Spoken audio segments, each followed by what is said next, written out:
Hi guys. स्वागत है आपका हमारे यूट्यूब चैनल यूवी इंस्पायर्ड में। आज की कहानी शिष्य और गुरु के बारे में है। तो चलिए शुरू करते हैं इस कहानी को। शिष्य अपने गुरु को चैन की नींद सोते हुए देखकर आधी रात को उनके पास आया और बोला, गुरुदेव, मैं आपसे बहुत कुछ पूछना चाहता हूँ, क्या आप मुझे बताने की कृपा करेंगे? गुरुदेव उठे और बोले, हाँ बेशक पूछो, तुम क्या पूछना चाहते हो? मैं देख रहा हूं कि तुम कुछ दिनों से काफी परेशान से लग रहे हो। उसने गुरुदेव से पूछा कि आपकी इस चिंता मुक्त जीवन और आपके चेहरे पर इस असीम अशांति का राज क्या है। मैं जानना चाहता हूं कि आप हमेशा खुश कैसे रहते हैं। क्या आपको कभी चिंता नहीं होती या आप कभी दुखी नहीं होते? आप ऐसे चिंता मुक्त कैसे सोते हैं? गुरुदेव ने बोला, अब मैं तुम्हें जो बता रहा हूं तुम उसे ध्यान से सुनो। ये चीज रात को सोने से पहले ठीक 5 मिनट के लिए तुम्हें करना है। उसने पूछा, गुरुदेव, आखिर रात को सोने से पहले ही क्यों, और आखिर 5 मिनट तक ही क्यों करना है? गुरुदेव ने बोला, तुम मेरी बातों को ध्यान से सुनो, क्योंकि ये बातें तुम्हारी जिंदगी बदलने वाली है। रात को सोने से पहले 5 मिनट तक अगर तुम इस काम को करोगे तो तुम्हें जिंदगी में हर चीज मिलेगी जो तुम चाहते हो, चाहे वह धन हो, शोहरत हो, असीम शांति और खुशियां, सब कुछ तुम्हें मिलेगी। लेकिन इसके लिए बस एक नियम यही है कि तुम्हें यह काम करना पड़ेगा। उसने बोला, गुरुजी, आप जो बताएं मैं उसे करने की जरूर कोशिश करूंगा। उन्होंने बोला, ठीक है, फिर मेरी बातों को ध्यान से सुनो। आज मैं तुम्हें मस्तिष्क के असीम शक्तियों के बारे में बताने जा रहा हूँ कि तुम्हारे दिमाग के पास कितनी शक्ति है। मैं अगर तुम्हें कहूँ कि इस ब्रह्मांड की सबसे महान और सबसे अनमोल और सबसे शक्तिशाली अगर कोई वस्तु है तो वह है तुम्हारा दिमाग। काम करने के नजरिए से हमारे दिमाग के 2 भाग होते हैं, एक चेतन मन और दूसरा अवचेतन मन। अवचेतन मन, उसका यह हिस्सा हमारे शरीर और हमारे मन को कंट्रोल में करता है। चेतन मन का यह हिस्सा हमारे कंट्रोल में होता है। हम जागते हुए भी जो देख पाते हैं, समझ पा रहे हैं, वह चेतन मन की वजह से ही होता है। जब हम सो जाते हैं तो भी यह सो जाता है, नहीं होता। जब हम सो जाते हैं तब भी जगता है। सपने आदि इसी की वजह से आते हैं। हमारे चेतन मन और अवचेतन मन को एक उदाहरण द्वारा समझा जा सकता है। जब भी कोई व्यक्ति पहली बार मोटर बाइक चलाना सीख रहा होता है तो उसे उस मोटर बाइक को ध्यानपूर्वक नियंत्रित करना होता है। शुरुआत में वह संतुलन नहीं बना पाता और थोड़ा डरा हुआ भी रहता है। लेकिन कुछ दिनों के बाद जब वह मोटर बाइक चलाना सीख जाता है, अब उसे मोटर बाइक को नियंत्रित करने के बारे में सोचने की आवश्यकता नहीं होती। अब मोटर बाइक अपने आप नियंत्रित हो जाती है और अब वह मित्रों के साथ बातचीत करते हुए या कोई कार्य करते हुए भी मोटर बाइक चला सकता है। ऐसा क्यों होता है? शुरुआत में जब व्यक्ति पहली बार मोटर बाइक चलाना सीख रहा होता है तो वह अपना चेतन मन इस्तेमाल कर रहा होता है। लेकिन जब बार बार मोटर बाइक चलाने की प्रैक्टिस करता है तो अब वह उस अनुभव उसके अवचेतन मन में संग्रहित होने लगता है, स्टोर होने लगता है। धीरे धीरे अवचेतन मन चेतन मन की जगह ले लेता है।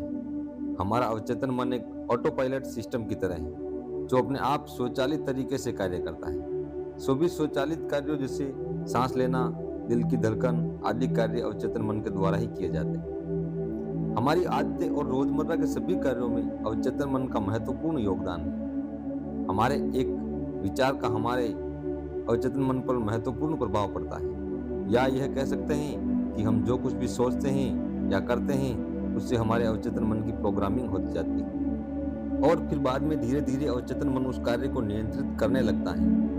हमारी आदतों और धारणाओं का निर्माण भी ऐसे ही होता है और बाद में वह आदत स्वचालित रूप से अवचेतन मन के द्वारा नियंत्रित होती है। यह हम पर निर्भर करता है कि हम अपने अवचेतन मन की प्रोग्रामिंग कैसे करते हैं। एक बार प्रोग्रामिंग हो जाने के बाद अवचेतन मन उसी के अनुसार कार्य करने लगता है, चाहे वह कार्य गलत हो या सही।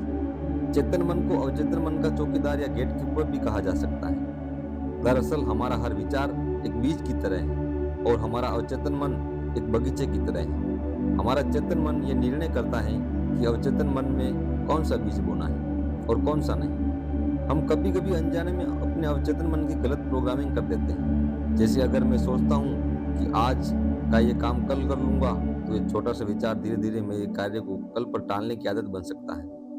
इतना सब सुनकर उसने गुरुजी से पूछा, लेकिन इसका नींद से क्या तात्पर्य है?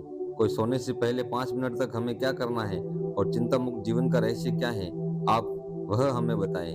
गुरुदेव बोले, हर चीज को सीखने की जल्दी अक्सर इंसान को गलत जानकारी दे देती है। वह गलत जानकारी किसी काम के नहीं होती, इसलिए सब्र और धैर्य के साथ बातों को सुनने की आदत डालो। गुरुदेव बोले, क्या तुमको पता है कि चेतन मस्तिष्क हमारे ब्रेन पावर का 5% इस्तेमाल करता है। यही दूसरी तरफ अगर फीलिंग्स और बिलीफ सिस्टम, यादें, अनुभव और बहुत सारी चीजें जो स्वतः चलित हैं, जैसे सांस लेना, पलकें झपकना, हृदय की धड़कन, यह सभी चीजें आपका अवचेतन मन कंट्रोल करता है। यह ब्रेन पावर का 45% इस्तेमाल करता है। आपके अवचेतन मस्तिष्क की प्रोसेसिंग पावर लगभग 40 मिलियन बीट्स पर सेकंड होती है, यानी कि अवचेतन मन से लाखों गुना ज्यादा है। अवचेतन मन के पास इतनी क्षमता है कि ब्रह्मांड की अनंत संभावनाओं को बड़ी आसानी से सच कर सकता है। जिंदगी में एक बात हमेशा याद रखो, तुम जो भी हो, जैसे भी हो, अपनी सोच की वजह से हो। तुम अपने दिमाग को जैसी बातें बताते हो, जैसी चीजें सिखाते हो और जैसी बातें सोचते हो, वैसे तुम बन जाते हो और वैसे ही तुम्हारी जिंदगी होती है। और इन्हीं वजह से सुख दुख और तुम्हारे मन का सुकून, शांति, सब कुछ मिटता है और सब कुछ खो भी जाता है। इसीलिए खुद को सही दिशा देना जरूरी है। क्या तुमने कभी ऐसा अनुभव किया है कि जब तुम सोते हो तब तुम घटना के बारे में सपना देखते हो जिससे आप सोने से चंद मिनट पहले सोचा था, बोला, देखा होगा या सुना होगा? आपके साथ ऐसा कुछ अनुभव हुआ है?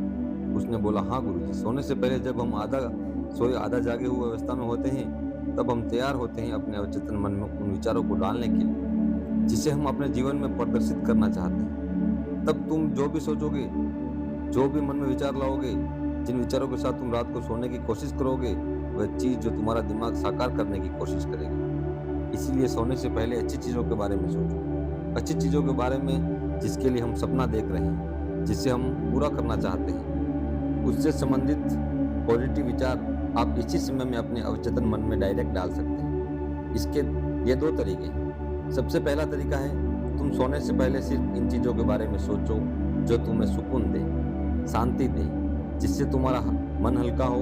आंखें बंद करके तुम ये सोचो, आज का पूरा दिन बिताकर मैं हमेशा की तरह आज के आखिरी 10 मिनट खुद को दे रहा हूँ। मैं सबसे पहले उनको माफ करता हूँ जिन्होंने आज मुझ पर गुस्सा किया। मैं उन सबको माफ करता हूँ जो बदल गए। मैं उन सब उम्मीदों को खुद से अलग करता हूँ जो किसी और इंसान पर टिकी है। मैं पोस्ट की सभी बुरी आदतों को छोड़ता हूँ। इस दुनिया में हर कोई इंसान है और इंसानों से गलतियां हो जाती हैं, इसीलिए मुझसे भी गलतियां हो जाती हैं। गलती होना एकदम नेचुरल है।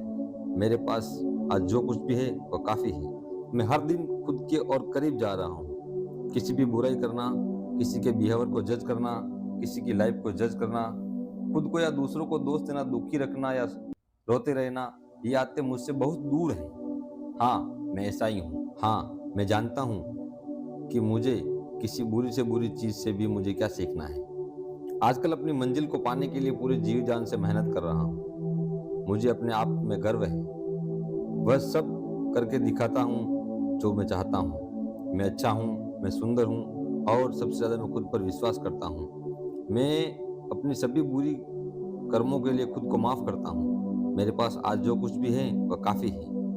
हर दिन खुद के और करीब आ रहा हूँ। किसी की बुराई करना यह मेरी जिंदगी का लक्ष्य नहीं है। मैं अपने सभी बुरे कर्मों के लिए खुद को माफ करता हूँ। मेरे घर वालों के साथ मेरा संबंध अच्छा है, मजबूत है। मैं अपने गुस्से को इसी वक्त खुद से अलग करता हूँ। मैं हर तरह के डर को इसी वक्त खुद से अलग करता हूँ। मैं जानता हूँ कि आज के दिन से मुझे एक नई सीख मिली है। मैं समझता हूँ कि आज का दिन चला गया है, लेकिन मैं ठीक हूँ। मेरा शरीर स्वस्थ है।